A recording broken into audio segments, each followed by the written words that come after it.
Amir je za ovu priču saznao sa više strana, ponajviše od oca dok su igrali košarku ili neki drugi sport. Neke delove je saznao i od majke i dede, kao i sa starih snimaka. Njegov otac je bio u palestinskoj oslobodilačkoj organizaciji sa ekipama koji jure špijune. Pošto su smetali Izraelu, uhapšeni su. Amirov otac proveo je 12 godina u ratnom zatvoru. 2 meseca pre hapšenja Amirova majka je zatrudnela. Svih tih 12 godina je čekala njegovog oca dok nije izašao. Borila se za opstanak. Dok je bio u zatvoru, Amirov otac je primetio da tamo postoje 2 vrste ljudi. Jedni koji samo čekaju da izađu i dobiju državnu penziju kao zarobljenici i drugi koji rade, čitaju i bore se za sebe. On je brzo shvatio da treba se pridruži drugima. U zatvoru je mnogo čitao, svašta je naučio. Kad je izašao, imao je samo diplomu srednje škole, ali je imao i mnogo znanja. Sa 32 godine je nastavio fakultet, a zatim i master i doktorat. Sada se bavi Bliskim istokom, predaje na fakultetu, postoje stručnjak za sistem Izraela i bio pregovarač. Govori arapski, engleski.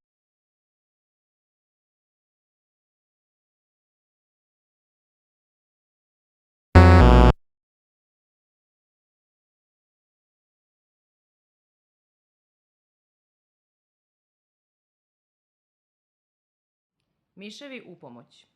Postoji jedno napušteno selo. Godinama tu niko nije živeo, dok se u selu nisu nastanili miševi. Vremenom su miševi sredili selo tako da njima odgovara, napravili su kanale i izgradili kuće ispod zemlje. Jednog dana, krdo slonova se uputilo ka jezercetu blizu mišjeg sela. Krenuli su tamo da se odmore i popiju vodu, međutim, dok su prolazili mišjim selom, oštetili su te kanale i kuće ispod zemlje koje su miševi napravili. Kada su stigli do jezera, pojavio se glavni miš. Ko je ovde glavni? Pitao je glavni miš. Mi u ovom selu živimo već godinama i došli smo da vas zamolimo da u povratku ne prolazite ovuda nego drugim putem. Trudili smo se da izgradimo kuće i kanale, a sada su oni oštećeni jer ste vi prošli tuda. Mi znamo da naš trud vama ništa ne znači, ali ko zna, možda će vam nekada trebati naša pomoć. Na to se slon nasmejao. Nema šanse da će nama od miša trebati neka usluga. Ali dobro, hajde, vratit ćemo se drugim putem. Slonovi su ispoštovali dogovor i krenuli sa jezera nazad drugim putem. Međutim, tu je bila klopka. Kralj je znao da će slonovi tuda da prođu, pa su ih njegovi ljudi opkolili i pohvatali.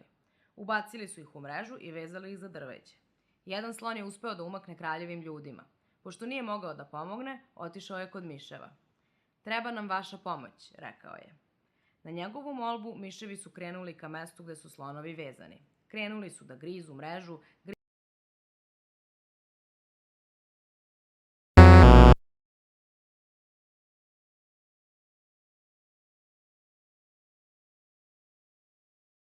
There was a man named Joha. One day he went to the market, saw a donkey there, and wanted to buy it. The seller priced it high, but Joha bargained until he convinced him to sell it for the money he had on him. He tied the donkey and started back home. Nearby there were 2 thieves who spotted Joha, followed him, and saw that he was lost in his own world. One managed to untie the donkey and escape with it, while the other tied himself to the rope the donkey was tied to. When he got home, Joha turned around and was surprised. "Where's the donkey?" The man said to him, "It's me. Thank you so much. You saved me. I wasn't good. I didn't listen to my mom, so God turned me into a donkey. Thank you for saving me." Joha, full of pride, untied him and let him go. And he told him,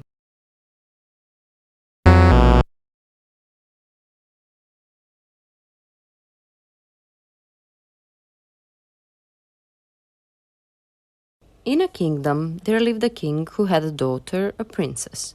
A disease spread through the kingdom, causing people to suddenly develop sores on their bodies. Most of the population fell ill, including the princess. The king announced that whoever could find a cure would be given everything, the kingdom and the princess, just to heal the people and his child. Various princes and nobles from neighboring kingdoms came forward, but none succeeded in helping. One day, a young man from a village appeared and promised to find a cure.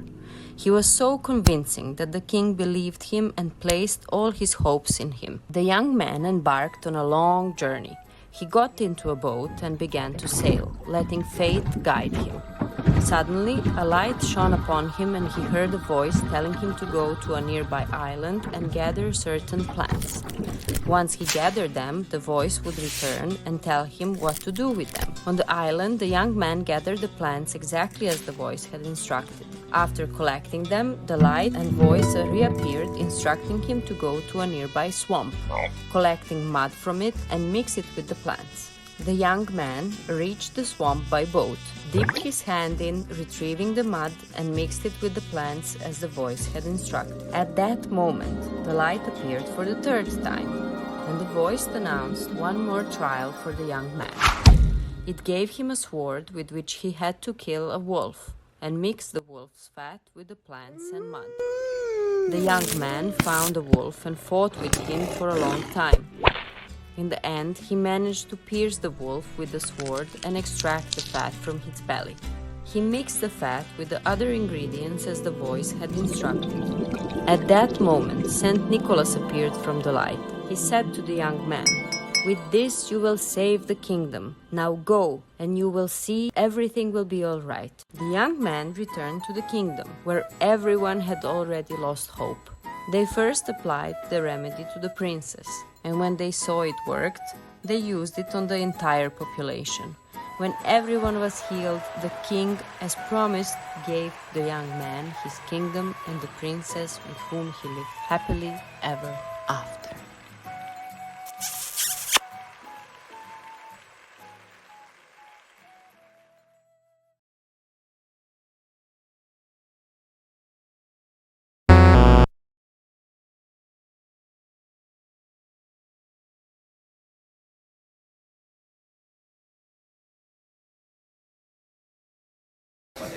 U suštini jedna od tih priča koja se priča je ta priča o Bibliji. Mi smo pravoslavni Romi i onda mi sad tu Bibliju označavamo kao slavu, kao što pravoslavci slave svoju slavu zaštitnika. Mi u suštini nju slavimo, međutim ona nije priznata u crkvi i onda tipa taj dan, pošto je obično šetajući praznik,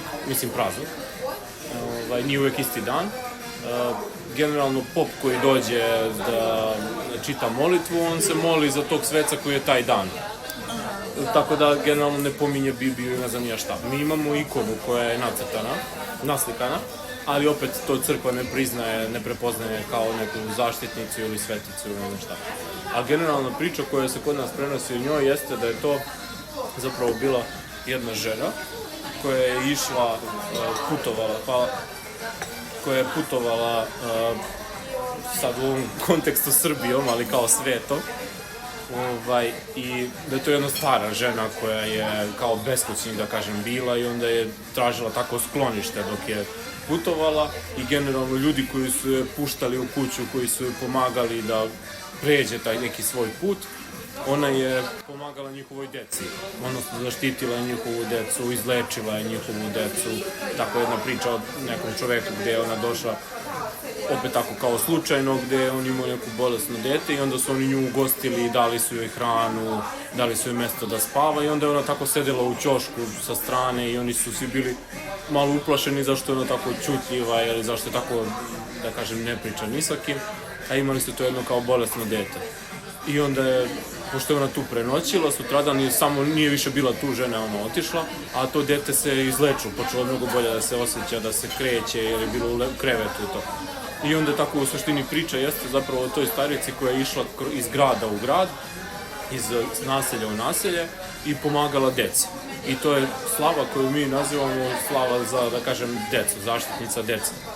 A, na primjer, zanimljivo je to što je se u različitim gradovima slavi u različito vreme, baš zbog toga što je ona imala neku putanju kojom je šetala, kuda je išla.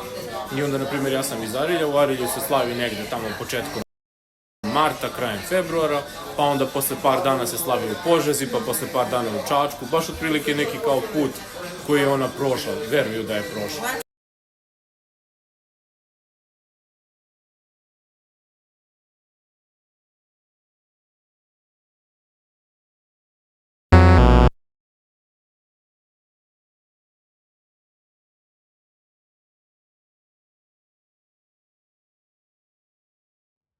In 15th century, Spaniards came to Cuba and started to colonize the island.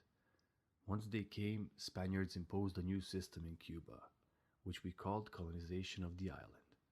As a part of the process of colonization, they took the native population and integrated them into the Spanish society.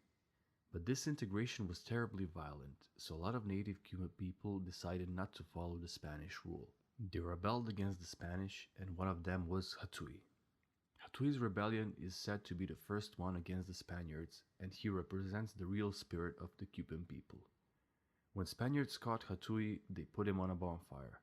Before they lit the fire, a priest asked Hatui if he wanted to say anything to atone for his sins so that he could go to heaven. Hatui then asked the priest, "Do Spanish go to heaven as well?" And the priest answered, "Yes, the Spanish go to heaven." Then Hatui said, "No, I don't want to go to that heaven." Then Spaniards said,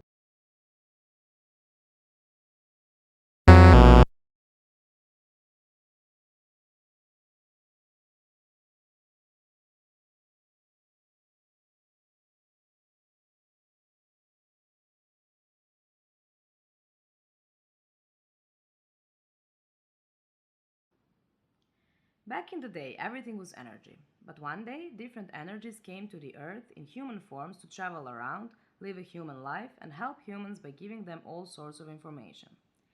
The energies were different. Each of them had their own temperament and vibration. There were three of them, three sisters, Ochun, Jamaja, and Oja.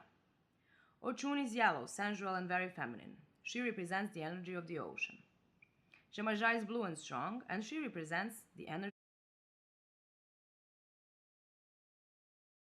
used to be just energy beams in human form until the creator called everyone over to give them some powers. However, during this time, the three sisters were in trouble, and one of them had to stay and guard their castle. They decided for the Oja to stay in the castle, and Ochun and Jamaja went to the meeting with the creator. There, they got their powers. Ochun got the ocean, and Jamaja got the river. Once the meeting ended, the sisters talked to the creator and explained that their castle was in trouble and that the third sister, Oja, had to stay and guard it. They asked him to give power to Oja as well, saying that she deserved it because she was helping her sisters by guarding the castle. The creator then gave her the cemetery because guarding this portal between life and death was the only power left. That is how all three sisters got their powers. This story tells us how collaboration and compromise between people are important. Oja knew that she might not get any power, and she stayed to guard the castle anyway. But her sisters respected that and requested the creator give their sister some power because of her sacrifice.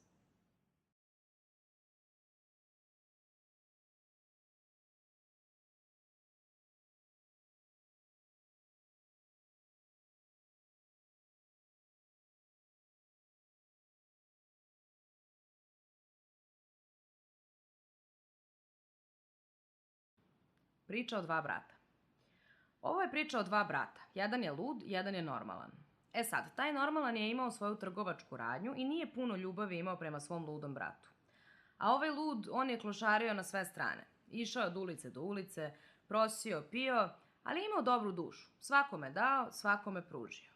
Ali on sreće nije imao. Nije imao dece, nije imao ništa. E sad, krene on jednom stazom, starom stazom kreće. Te tako naiđe na ogromnu aždaju. Bila je tu ogromna aždaja koju su devojku mladu, devojku devicu, darovali kao žrtvu, zatvorenu među lancima. Oko tog mesta velikog obreda postojala je masa ljudi koji su gledali i čekali da aždaja uzme svoju žrtvu. Onaj ludi brat gleda ta gužva šta je, ali mu nije jasno zašto je gužva. Ne može da dođe do otvora da vidi šta se dešava i što su se ljudi okupili. Provuče se on nekako, mic po mic i nekako dođe on nekako u taj glavni krug veliki i gleda devojku vezanu koja bi baš pored vode. Vidi onda izlazi aždaja pravo da je uhvati. Ukoliko ona nju uhvati, bit će hrane i bit će pića, bit će i zdravlja, sve. A ukoliko ne dobije plen, neće biti ničega, sve će aždaja da ih poruši. Majka i otac mlade devojke lome ruke, boli duša, ali moraju da je daju, jednu jedinu. Šta će ludi? Popne se gore na neki kamen visoki i gleda, čeka da vidi šta će to sad da naiđe. E sad, sedi on na jednom kamenu, gleda dole, ali primeti on jednu granu tačno njemu nad glavom, a velika je grana to bila. Otkine ludi tu granu i lud kao lud, kako sedi, tako pravi sebi. Ljušti, valjda da smiri živce sebi, tako ljušti, ljušti, ljušti i od te grane on napravi sebi jednu veliku sablju. Napravi on sablju sebi od velike grane i čeka 12 sati, tačno u ponoć. Kada je ponoć došla, izašla je Aždaja iz vode. Kako je izašla, odmah se okomila na devojku. A ona da ćapi devojku, skoči ovaj ludi iznenada i probode sabljom u oko kroz grkljan i Aždaja pusti devojku. Devojka pade na pod, Aždaja poče sve oko sebe da ruši. One rane koje joj je naneo ludi beše počeše da krvare, a Aždaja u bolu da se baca. Devojče, videvši lokve Aždajine krvi na zemlji, ruku svoju stavlja u njenu krv i gnoj i okrene se da mladiće koji joj je upravo spasao život obeleži po leđima, a njemu ostade otisak njen. Svako na svoju stranu uhvati džadu. Sutradan devojka majici i ocu govori: ja tog dečka moram da nađem. Gde god da je, ja njega moram da nađem, on je meni život spasio. Da njega nije bilo, ja bi žrtva bila. A otac i majka je gledaju i kažu: dobro, kako ti kažeš. Selo po selo, sa majkom i sa ocem i na kraju ga nađu. A nađu ga u jednoj maloj kolibi kako spava njima okrenut leđima pokriven lišćem. Vojska kao vojska, careva ćerka, otkriju oni ono lišće, vide na njemu njen trag jer on je siromah i nema stvari na sebi da nosi i kako mu je ona ostavila trag, tako je trag i ostao. To je taj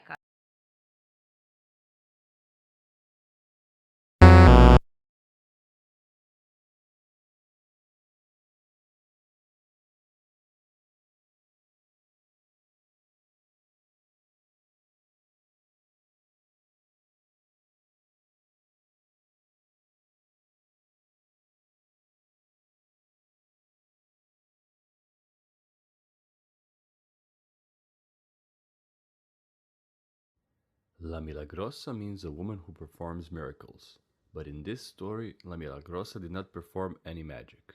She was a normal woman from Havana and her real name was Amelia. She fell in love with a poor guy. The problem was that she was a member of the aristocracy in Havana, so they could not get married. This happened around the time of Cuba's war for independence against Spain, and he fought against the Spanish. When the war ended, the whole political system changed, so when he came back, they were finally able to get married. However, they could not get kids for a long time. Eventually, she conceived, but she died while she was giving birth to her boy. The whole myth started after she died. Her husband used to go to her grave every day to talk to her. So he would come, knock, and talk to her. Eventually, the graveyard had to be rearranged, so the bodies were exhumed from the grave. During the exhumation process, they opened Amelia's coffin, only to realize that her corpse was wholly preserved. From that moment, she was named Milagrosa, because it was a miracle that her body was intact. Since then, her monument has been believed to have magical powers, especially for women who have problems having children. Thus, they started to go to her grave and ask for things, for having babies and for the protection of children. I learned this story while walking through the cemetery with my mother. We passed by the tomb of Milagrosa, and it's a beautiful tomb, a statue of a woman with a baby, and her eyes are amazing. When you walk around the statue, you must be turned toward her, and you shouldn't turn your back to Milagrosa. And you can see that the monument is always full of flowers, sometimes even papers with people's wishes and requests. These requests are mostly about fertility or about protecting the children, and they are usually written by mothers or by women who want to be mothers.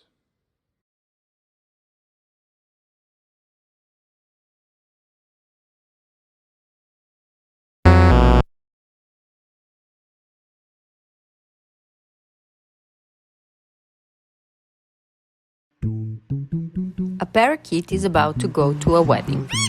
He feels hungry, devours the first thing he sees, and it messes up his mouth. He goes to the weed and says, "Please, weed, clean my mouth." And the weed says, "No, I will not." Then he goes to the goat and says to the goat, "Please, goat, eat the weed because the weed doesn't want to clean my mouth." And the goat says, "No, I will not." Then he goes to the dog and says, "Please, beat the goat because it doesn't want to eat the weed that doesn't want to clean my mouth." And the dog says, "No, I will not." He goes to the stick and says to the stick, please hit the dog, because the dog doesn't want to beat the goat, that doesn't want to eat the wheat, that doesn't want to clean my mouth. And the stick says, no, I will not. Then he goes to the fire and says, please burn the stick, that doesn't want to hit the dog, that doesn't want to beat the goat, that doesn't want to eat the wheat, that doesn't want to clean my mouth. And the fire says, no, I will not. Then he goes to the water. Please put out the fire, because it doesn't want to burn the stick, that doesn't want to hit the dog, that doesn't want to beat the goat, that doesn't want